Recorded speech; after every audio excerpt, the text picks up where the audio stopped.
Hello and a warm welcome to you. I'm Esther Gishuki and this is Agri News. Thank you so much for joining us. Let's take a look at today's stories. Ever thought about raising fish at home? Fish farming might be the side or main hustle you're looking for to earn a steady income. It does not matter if you're a city dweller living in an apartment or a townhouse. There's several ways to start a fish farm in the city. Starting this Wednesday, a training will be commencing for aspiring and current fish farmers in Ridgeways to learn new technologies to farm fish in urban settings. The training will equip farmers with the tools to meet the demands of a growing population. With the decrease in land sizes and more evolution in cities, experts are encouraging aspiring and current farmers to think cities. The available lands on rooftops, balconies, kitchen garden and many more provide an opportunity to grow crops and make money while contributing to the government Big Four agenda. It is with this in mind that Robert Mwakio and his team have come up with an aquaponic training. We'll be having a training from next week, 11th of September, running through to 30th of September. And this training will be based on aquaponic in terms of sustainable development in farming and farming system. When we look at the global sustainability initiatives or the United Nations sustainability goals, I will be tackling goal number 2, which will be looking at food security. So this training is going to help farmers on integrated farming and learning more on aquaponic as a system of farming. So I will be inviting anybody who's interested to come to join us to learn more. Aquaponic is a system that combines conventional agriculture such as fish rearing with hydroponics, which is cultivating plants in water in a symbiotic environment. Many plants are suitable for aquaponic systems. Some of these plants include Chinese cabbage, lettuce, basil, spinach, chives, herbs, and many more. This training is an international training. We'll be having delegates coming from Ghana and Nigeria. And it's also exclusively free to people with disability because we want to empower people with disability. But for any other person, it will be a 2 weeks training that will run from the 11th to the 30th. And from the training, we'll be charging a flat fee of 3,500. That will not include transportation or any accommodation or food. That will just be training. And after the training, for all those who will have completed all the modules, we'll give them a certificate of completion. If you come late, you'll get the others continuing. We'll try to fix how we can be able to help somebody catch up with the rest. The training will go a long way in equipping fish farmers with the tools they need to make it in agriculture. Reporting for KTN Farmers TV, I am Millicent Alango. Mushrooms are increasingly finding spaces on the farms and menus of Kenyans. The fungi, with a myriad of health benefits, has turned out to be the wonder crop that farmers are embracing to earn more as the market expands, especially at top hotels and high-end suburbs. Our reporter Margaret Wairimo interacted with a young entrepreneur who is reaping benefits growing mushroom and filed the following report. Farming mushrooms in Kenya is still in its fancy stage, although it is picking up as consumption rises. 2 types of mushrooms grown in the country are button and oyster mushroom. Button is the most popular because its flavor is mild when raw and more fragrant and meaty when cooked. Tyrus Mwangi owns a mushroom farm in Rai, where he grows hundreds of the plants and supplies to a 4-star hotel in the city center and to his direct consumers. Kanyumba ikiwa na ventilation za kutosha. Cha pili, mpaka ikue ni nyumba ambayo iko na baridi ya kutosha na hewa ambayo itakuwa inaingia si hewa ambayo ni joto, kwa sababu uyoga hauwezi ukasurvive katika eneo ama katika nyumba ambayo iko na joto. Huwa tunafanya hivyo kwa sababu kuna maeneo kama Mombasa ama maeneo zingine kama Ukambani, kuna pale utapata kuna jua kali sana. So huwa tunahakikisha kwamba nyumba unaweza ukajenga na matope ili kuwe baridi ama bricks zile mnaita matofali. Cha pili, unapoona katika nyumba yetu pande ya ndani tuko na mabati, lakini juu yake tuko na papyrus reeds ambazo tumeweka kwa sababu ya cooling effect. Cha tatu, mpaka huku umeweka shelves ama vitanda ambazo huwa tunaekelea hizi mifuko za mushroom ikiwa kwa njia inayefaa, na cha nne mpaka barabara ama njia ya kupita katika hali ya kuweka maji, kuvuna na pia kufanya kazi zinginezo ambazo zinahitajika hapa ikiwe katika njia inayefaa. Mwangi has made 3 rows of shelves on the 2 sides of the walls on which these plastic bags are filled with substrate in which he grows the button mushroom variety. The spawns sprout after a month and about a week later, and one starts harvesting, which continues for up to 3 months. We pack the ready compost in our bags, as you can see. And after packing the compost in the bags, we allow them to go for a cooling for 24 hours. And then we go for the second process, that is the inoculation of the compost. Ambapo tunaweka begu katika mbolea ambayo tumetengenezea mushroom. Remember the mushroom, they are secondary decomposers. So when you are making the compost, you need to make sure that they have all the nutrients needed for them to survive and also to produce so mushroom as you can see in our area. The highest production we have ever received from this house, it's 65 kg.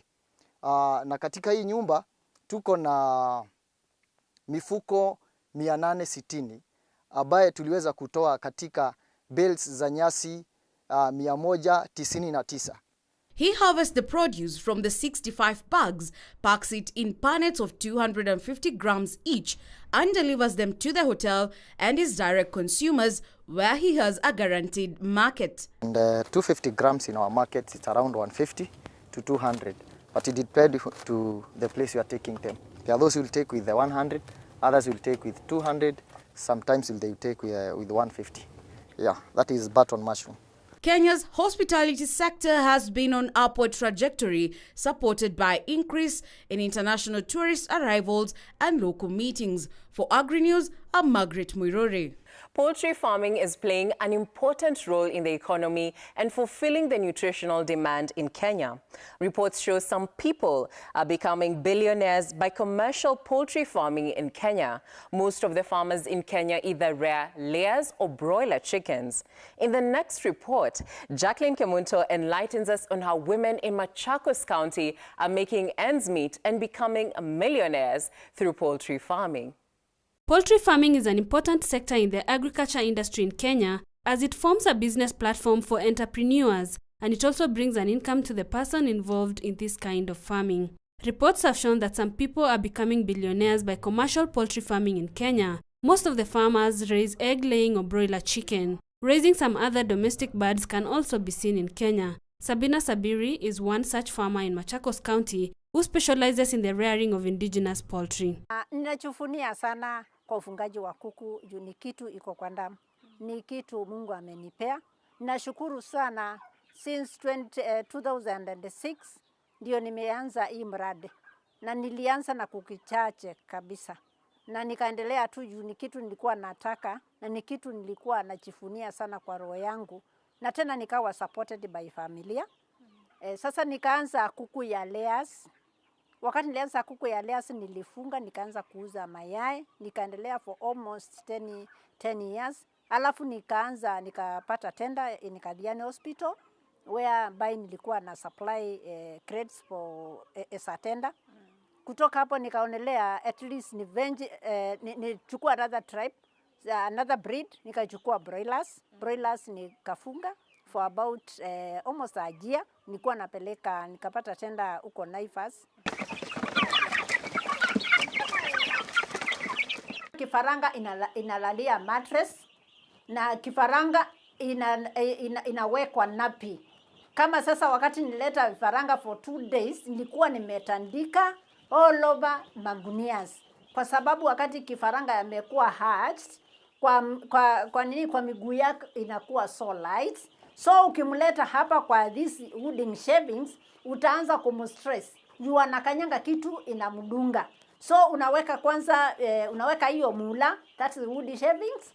Alafu unatandika magunia ndio asikia ako pahali pale pazuri kama ako na mama yake. We have so many resources in the community of which hata ikiwa unafanya kazi the other side unaweza kuona hard value kuna pali pengine uko na project ile inaweza kukuongezea mshahara yako.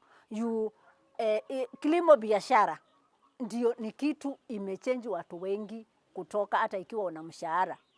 The profit ile pesa unapata ya mshahara sio kama unaongezea ile ingine ya project. At least kiwa uko na project yako, ukitoa ya mshahara na utoa ya project, ile ikiwa ni plot uko nataka kujenga, unajenga.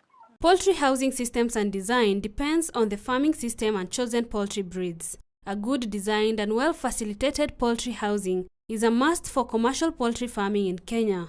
But as Sabina revealed, she mainly prefers using the locally available resources in making structures for her birds. Tuliambiwa to use the resources and also the available materials. Compound yangu vile iko, nataka ni accommodate kila kitu, at least nipange iwe kwa mpangilio. So nikatengeneza hapa chini ya ngara. Ukiona hizo varanga sasa zinakulia hapa chini, hiyo ni nyumba, na hiyo nyumba ina accommodate almost 300 chicks. Na nikiweka hapo inamaanisha ninangojea pesa. Hii inangojea pesa ni ya marketing. Sabina continues to explain that high-quality fresh foods with availability of all types of nutrients is the key to success in commercial poultry farming business. Apart from rearing poultry for her home use and sell, Sabina has also taken it upon herself to train other women in her community on the advantages of rearing birds. Tumeform some groups wa mama wamefanya kuharvest maji, wanakuanga na tutangi, tunafanya merry-go round, tunanulia at least wakati maji hata ikiwa inakuja just once per week ile ya pipe, tunaweka kwa tangi zetu. Juu tukiwa tunaendelea na kupatia kuku zetu sisiwe zinaumia. So hiyo ni ndio solution ile tulifanya, at least kwa kila boma wa mama, kama zile groups tunafunga kuku, tumehakikisha kila mama ako na tanks.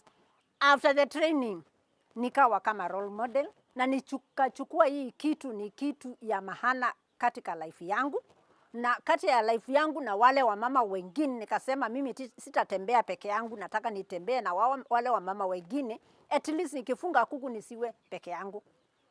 Up next is a roundup of agricultural stories that are trending in other parts of the world.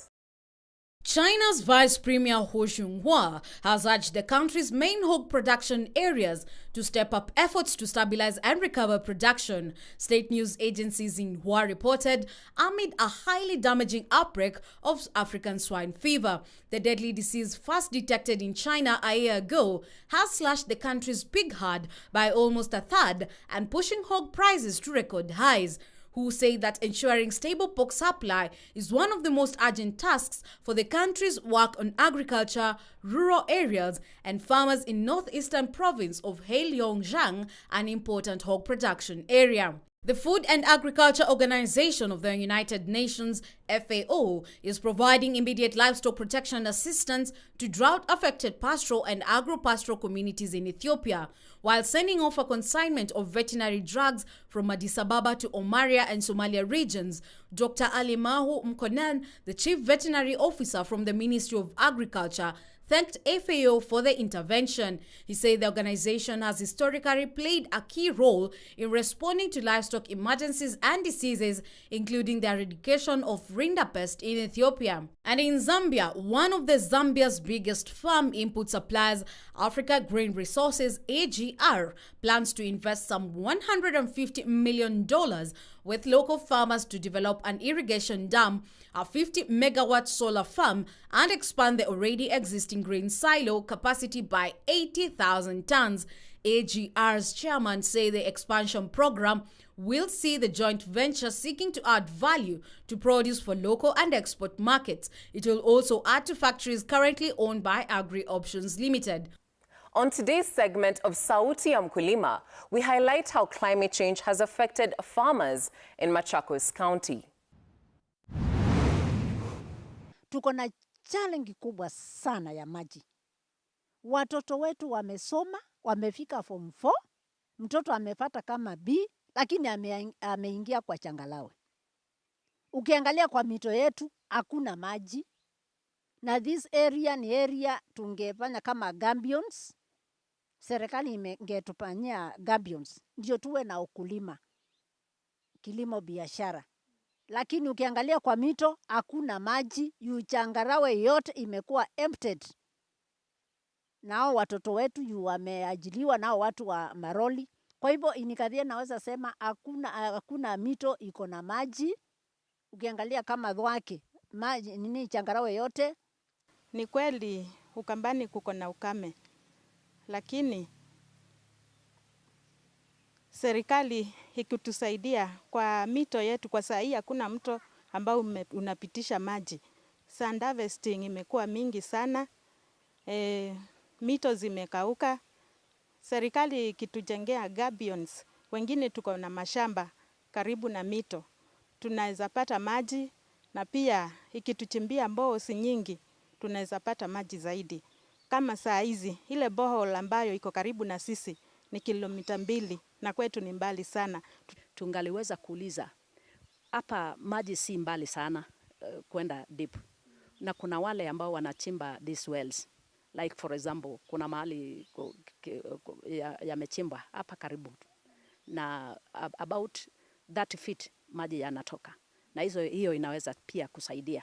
So ningaliweza kuuliza kama tunaweza kuwa na hizo wells mahali ambapo zinaweza chimbwa, zingaliweza pia kusaidia.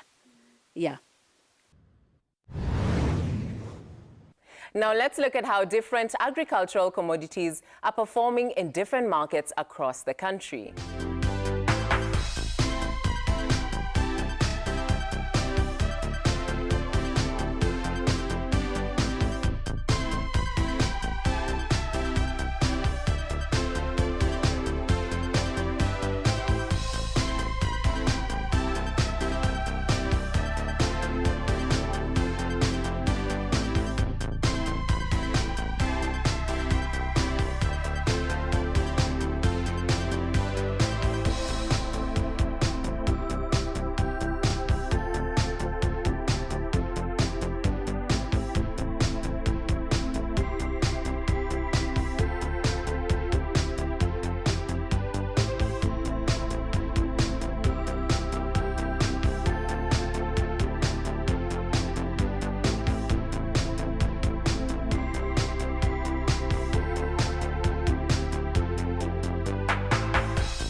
Mama boy, aki si biashara si rahisi.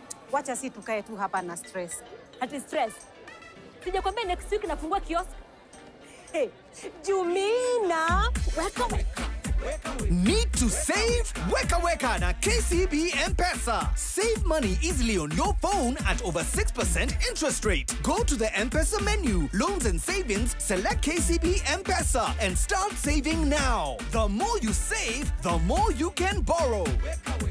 KCB M-Pesa. We've been getting quite a lot of feedback on our social media platforms, that is at Farm Kenya, and we're going to take some time and we can go through that feedback together. We have the first one from James Munyiri, who says, it is a channel that most people who have interest of farming can get and gain more. Thank you, James, for that feedback. We have Peter Njuguna, who says, I love it. It will provide adequate information and keep the farmers updated with the new farming technology. Thank you, Peter. We have somebody else who says, it is where all farmers come together, share agricultural education, because great minds share ideas. That is from Sami Smart Karari. That is indeed true. We have somebody else who says, I need to know more about pig farming from Ruben Reunion. Now, to know more about pig farming, we have the Smart Pigs show that airs every Wednesday at 7:30 p.m. only on KTN Farmers TV. You can get all the information you need to know about pig farming there. And as we wind up, here now is the weather forecast.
That's all we had for you today on Agri News. Thank you so much for joining us. Keep the conversation going on our social media platforms at Farm Kenya and also on the SMS line on your screen.